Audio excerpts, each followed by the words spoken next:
Digeliye goyan da bi ser navçe qilabana Şirnaxê ve gundê repine ev der.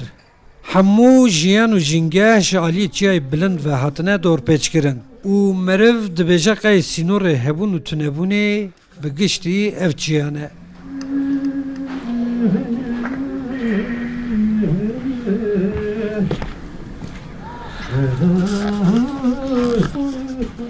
Divê heyamê payîza dereng de jî ew ê ku di şahediya çiyayan da di pêlekanê Repinê de hevraz dibe folklorîst Seyda Goyan e. Çûyîna wî bermûzexaneya wî ya etnografîk e.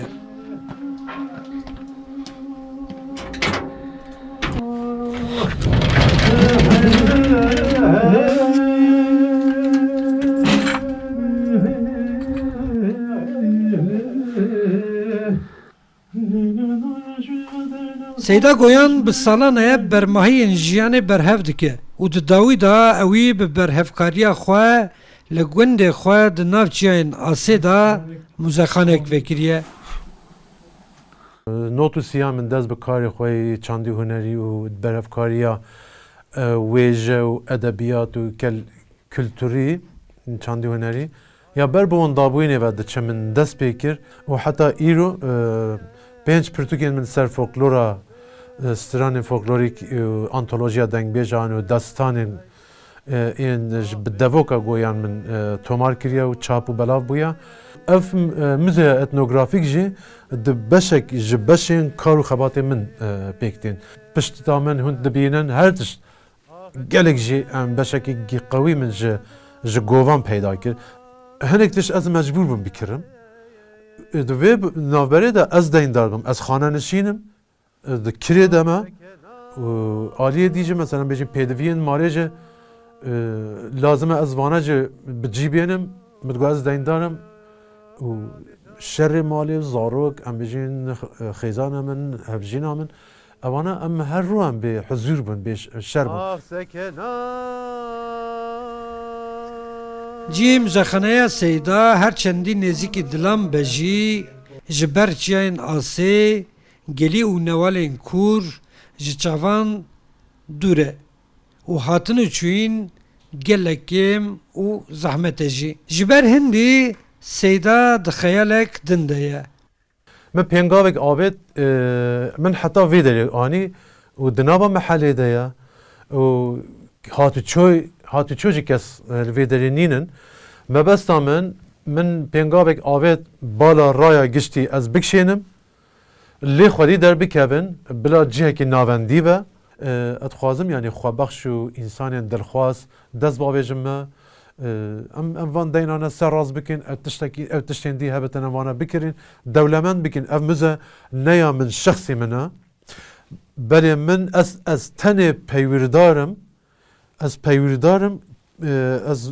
wekî em bêjin memûrekî, wekî kirêkarekî, kargerekî ez li vê derê xwedî derdikevim, ji windabûnê ji mirinê rizgar dikim, ez tenê karkerê vê müzeyê me. Em müzeya me her çar parçaya ya hemû welat e yani. Di şertên heyî de hejmara wan kêm be jî zêdetir cîranên wî seredana mûzexana wî dikin. Yên mûzexaneyê dibînin jî li gel kêfxweşbûnê şeş û metal dimînin. Hacı ha kele gele da kele meşke hay meşke kele meşke meşkamane vore da hay. Ma gelin nadın ya eftiştene in bobi bob golgonun in gemnoren zara girme ne didiniz onun ama mafxwa bihist ki mahan didin zamanı beyda. Ev koraha, ev salgaha, ev jargona, ev tiştona mahan didin ama zara girme ne didin. Pişki gele tişki gemnore toze ya.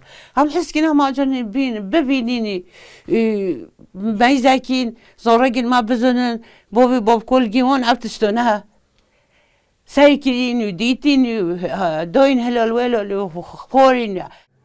اف خدمت کن معدی ما همیونا معدی بتونی کردستانیه اف خدمتو سیدو کردی ام مسلگو سیدو دای خستی ام همی حشرات کن ام تمر بگیریم مسلگین ام حسنوی کین تشتی ما کهرین هب ببره هتوی بندان طلعت و تمام ها پشکل پیش بین هنگیش ما بد Di muzexaneya Seyda Goyan da ya ku bi ked û xebatek mezin hatiye avakirin de zêdetirî hezar berhem tên pêşandan.